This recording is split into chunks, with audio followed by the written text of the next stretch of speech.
நண்பர்களுக்கு மோசஸின் இனிய புத்தாண்டு நல்வாழ்த்துக்கள்.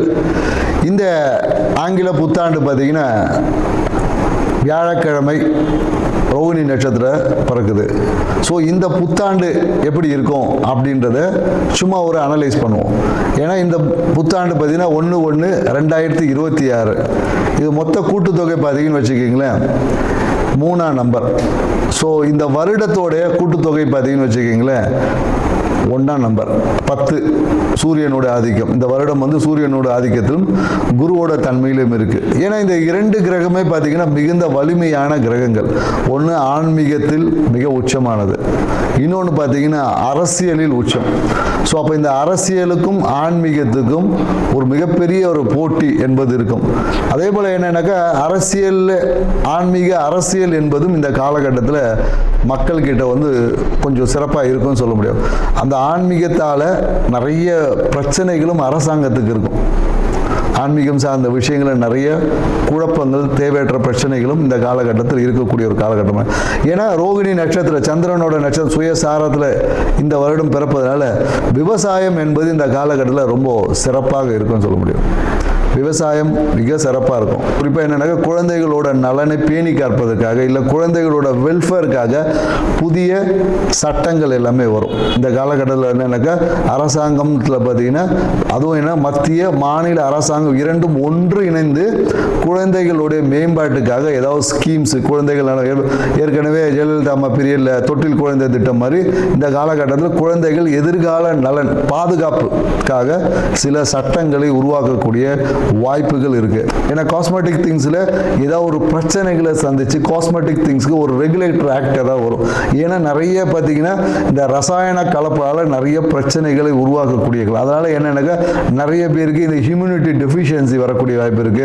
ரசாயன கலப்பால நிறைய பாடியில் பார்த்தீங்கன்னா விஷத்தன்மைகள் வந்து அதிகரிக்கக்கூடிய வாய்ப்பு. அதனால என்னன்னாக்கா இந்த காலகட்டத்தில் காஸ்மெட்டிக் திங்ஸ்ல கொஞ்சம் கவனம் தேவை. மருந்து சார்ந்த விஷயத்தில் அந்த ரசாயன கலப்புகள் அதிகமாக அந்த விஷத்தன்மை, அதாவது குறிப்பாக என்னன்னாக்கா அந்த ஹியூமினிட்டி சார்ந்த விஷயம் சொல்லுவாங்களா, ஊட்டச்சத்து மருந்துகள் இல்லை நமக்கு இம்யூனிட்டி அதிகமாக்கக்கூடிய விஷயங்களில் பார்த்தீங்கன்னா ஏதாவது ஒரு ரசாயன கலப்பால் சில பாதிப்புகள் எல்லாமே உருவாகும். அதனால் அதை ரெகுலேட்டர் பண்ணக்கூடிய சில விஷயங்கள் குறிப்பாக தமிழ்நாட்டில் கண்டிப்பாக இந்த மருந்து கட்டுப்பாட்டுக்காக ஒரு வாரியம் இல்லை அதுக்கான ஒரு சிறப்பு விஷயங்கள் அமைவதற்கான வாய்ப்பு இருக்குது. மேலும் பார்த்தீங்கன்னா இந்த காலகட்டத்தில் என்னன்னாக்கா ஏதாவது ஒரு ரயில் விபத்துக்கள் மாதத்தில் பார்த்தீங்கன்னா ஒரு ஏப்ரல் மே மாதத்தில் ஏதாவது ஒரு ரயில் விபத்துக்கள் சந்திக்கிற வாய்ப்பு இருக்கு. ஸோ ட்ரெயினில் ஏதாவது ஒரு எலக்ட்ரிக்கல் ஃபயர் ஆக்சிடென்ட் இந்த மாதிரி ஏதாவது ஒரு நிகழ்வு வந்து இந்த காலகட்டத்தில் நடக்கும். அதனால் என்னென்னாக்கா ரயில்வே துறை இப்போவே வந்து அதுக்கான ஒரு முன்னெச்சரிக்கை. ஏன்னா அதிவேகமாக அதுவும் என்னென்னாக்கா அதிவேகமாக பயணிக்கக்கூடிய ரயிலில் தான் அந்த விபத்து என்பது ஏற்படும். ஸோ மேலும் என்னென்னாக்கா நிறைய இந்த காலத்தில் பிஸ்னஸ் முதலீடுகள் வரும். நிறைய பேர் இன்வெஸ்ட்மெண்ட் பண்ணுவாங்க. புதிய தொழில் முனைவோர் அதிகமாகுவாங்க இந்த காலகட்டத்தில். நிறைய பேர் எனக்கு தொழில் முனைவோர் பட்டியல்னா நிறைய பேர் வேலைக்கு போயிட்டு இருந்த காலத்திலும் நம்ம ஒரு பிஸ்னஸ் பண்ணலாமான்ற எண்ணங்கள் வந்து இந்த காலகட்டத்தில் அதிகமாக இருக்கும்னு சொல்ல முடியும். தங்கம் வந்து விலை வந்து குறையவே குறையாது, விலை வந்து ஏறிக்கிட்டே தான். ஏன்னா தங்கத்தின் விலை ஏறுமுகமாக தான் இருக்கும். ஸோ அது கிரகங்களை காட்டிலும் என்னன்னாக்கா அது வந்து கமாடிட்டிக்குள்ளே போனதில் தங்கம் விலை ஏற்றம் தான் இருக்கும். ஸோ அதனால் தங்கத்தின் மேலே மக்களுக்கு ஈர்ப்பும் அதிகமாக தான் இருக்கும். ரியல் எஸ்டேட் துறை வந்து கொஞ்சம் நல்லா இருக்கும்.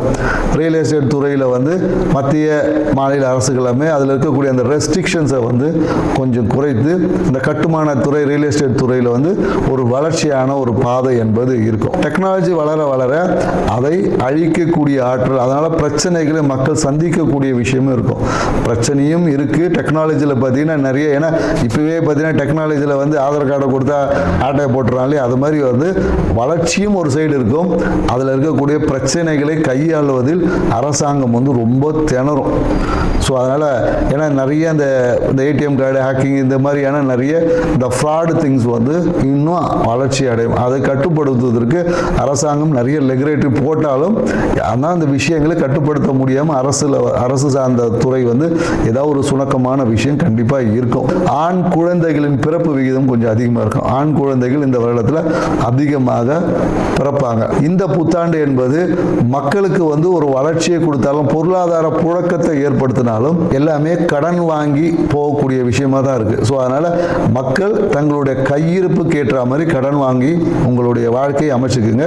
இந்த புத்தாண்டு ஒவ்வொரு ராசிக்கும் என்ன மாதிரியான பலன்களை கொடுக்க போகுதுன்றத ஒவ்வொரு ராசியை போவோம். வாங்க வீடியோக்குள்ள போகலாம். கன்னி ராசி அன்பர்களுக்கு மோசஸின் இனிய ஆங்கில புத்தாண்டு நல்வாழ்த்துக்கள்.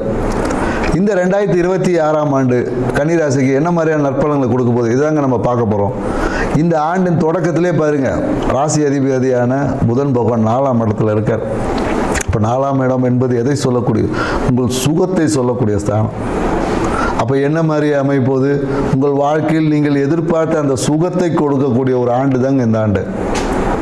நிறைய பேருக்கு என்னன்னாக்கா புதிய தொழில் தொடங்கிறதுக்கு யாருமே கிடைக்கலையே, தொழில் தொடங்கிறதுக்கு ஒரு ஆள் கூட இல்லையே அப்படின்னு எதிர்பார்க்கக்கூடிய கன்னிராசி அன்பர்கள் இந்த காலகட்டத்தில் தொழில் பார்ட்னர்ஸ் வருவாங்க. அதுவும் இன்வெஸ்ட்மெண்ட் பார்ட்னர்ஸாக இருப்பாங்க.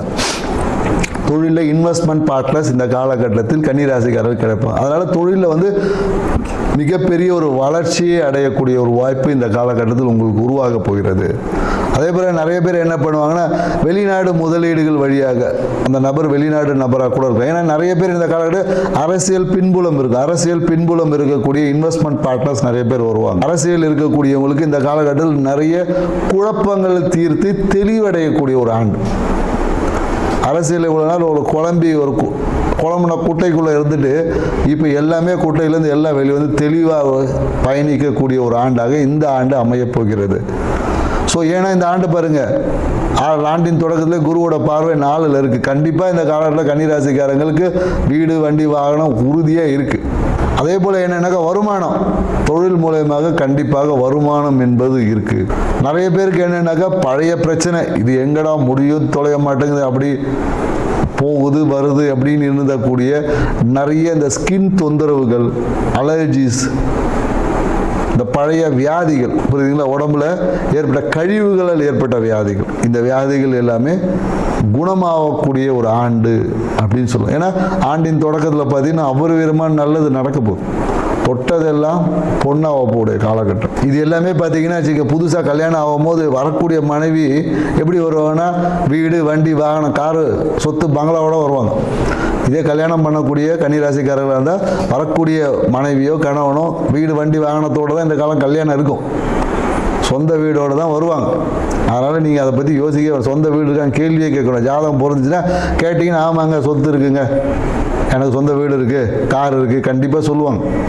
அப்படி இல்லைன்னா ஒரு பெண்ணாக இருந்துச்சுன்னா கண்டிப்பாக மாப்பிள்ளைக்கு நான் ஒரு கார் வாங்கி கொடுக்குறேங்க, வீடு இருக்குது, வீட்டை எழுதி வச்சுருவோம் இப்படின்னு கண்டிப்பாக சொல்லக்கூடிய ஒரு வரன் தான் உங்களுக்கு அமைய போகிறது. தொழில் மூலயமாக இந்த காலம் வருமானம் என்பது உங்கள் கையிருப்பை பெருக்கி தரும். குரு பார்த்தா கோடி நன்மைன்ற மாதிரி பெரிய வருமானமாக இருக்கும். சரி, அதே போல் என்னென்னாக்கா நிறைய பேர் இந்த காலத்தில் வீட்டின் விரயம் பண்ணிட்டு இருப்பாங்க. அதுவும் என்னென்னாக்கா வீட்டோட கிழக்கு பகுதி பிரம்மாண்டமாக இருக்கணும், அப்படியே வேற மாதிரி வைக்கணும்லாம் பார்ப்பாங்க. ஸோ அந்த மாதிரி விஷயங்கள் வீடு கட்டக்கூடிய நபர்கள் கொஞ்சம் வாஸ்து இருக்கான்னு பார்த்துக்கணும். ஏன்னா இந்த காலகட்டத்தில் வீடை கட்டுறேன்னு சொல்லிட்டு எங்கேயாவது போய் கட்டிட்டு வாஸ்து பிரச்சனையில் போய் சிக்கிடுவீங்க. இந்த காலகட்டம் வாஸ்து பிரச்சனை, வீடு கட்டக்கூடிய கன்னிராசிக்காரங்களுக்கு வாஸ்து குறைபாடு உள்ள வீடு தான் நீங்கள் கட்ட போகிறீங்க. அதனால் உங்கள் பில்டிங் பிளானை இப்போவே கொண்டு போயிட்டு ஒரு வாஸ்து நிபுணரை போய் பார்த்துருங்க. ஏன்னா அந்த வாஸ்து பிரச்சனையினால உங்களுக்கு உடம்பில் இருக்கக்கூடிய நிறைய உபாதைகளும் வந்துடும். சரிங்களா, உடல் உபாதைகள், சில பேருக்கு சர்ஜரி கூட ஆகிறதுக்கு வாய்ப்பு இருக்குது, வாஸ்து குறைபாடால் வரக்கூடிய சர்ஜரி. ஸோ அதனால் இந்த காலகட்டத்தில் நீங்கள் வீடு கட்டக்கூடிய கன்னிராசியாக இருந்தால் ஒரு வாஸ்து கன்சல்டன் இப்போவே புக் பண்ணிக்கிங்க. போய் பார்த்து வீட்டை பிளானாக கொடுத்து நீங்கள் வீடு கட்டுறீங்களோ இல்லையோ ஒரு பிளானை ஒன்று ரெடி பண்ணி வாஸ்து பிரகாரம் ஒரு பிளானை ரெடி பண்ணுவீங்க. வீடு கட்டுறதுக்கான அமைப்பு ஆட்டோமேட்டிக்காக வந்துடும். ஸோ இந்த காலகட்டம் என்னன்னாக்கா உங்கள் வாழ்க்கையில் அபரிவிதமான நன்மைகளை கூட, ஏன்னா நோய் தொந்தரவு தீரப்போகுது, கடன் என்பது தீரப்போகிறது. ஸோ தொழில் என்ற ஒரு அழுத்தங்கள் மாறி லாபகரமாக தொழில் என்பது இந்த வருஷம் மாறப்போகுது. தொழில் அழுத்தம் மாதிரி சுகமாக இருக்க போகிறீங்க. சில பேர் என்னன்னாக்கா வீட்டிலேருந்து வேலை செய்ய ஒர்க் ஃப்ரம் ஹோம்லாம் கிடைக்கும். ஏன்னா என்னங்க இது நம்ம போய் வீட்டுக்கு ஆஃபீஸ்லாம் போகல, சரி ஓகே வீட்டிலேருந்தே வேலை செய்யுங்க அப்படின்னு நிறைய ப்ராஜெக்ட்ஸ் எல்லாமே உங்களுக்கு சைன் ஆகக்கூடிய காலகட்டம். ஸோ வாழ்க்கை துணை சார்ந்த விஷயத்தில் அபரிவிதமான நன்மைகள் இருக்குது. ஸோ எதிர்பார்த்த விஷயங்கள்லேருந்து வெற்றி இருக்குது அப்படின்னும் போது இந்த ஆண்டு உங்களுக்கு அபரிவிதமான நன்மைகளை கொடுக்கக்கூடிய ஒரு ஆண்டாக இருக்கிறதுல 100% இருக்குது.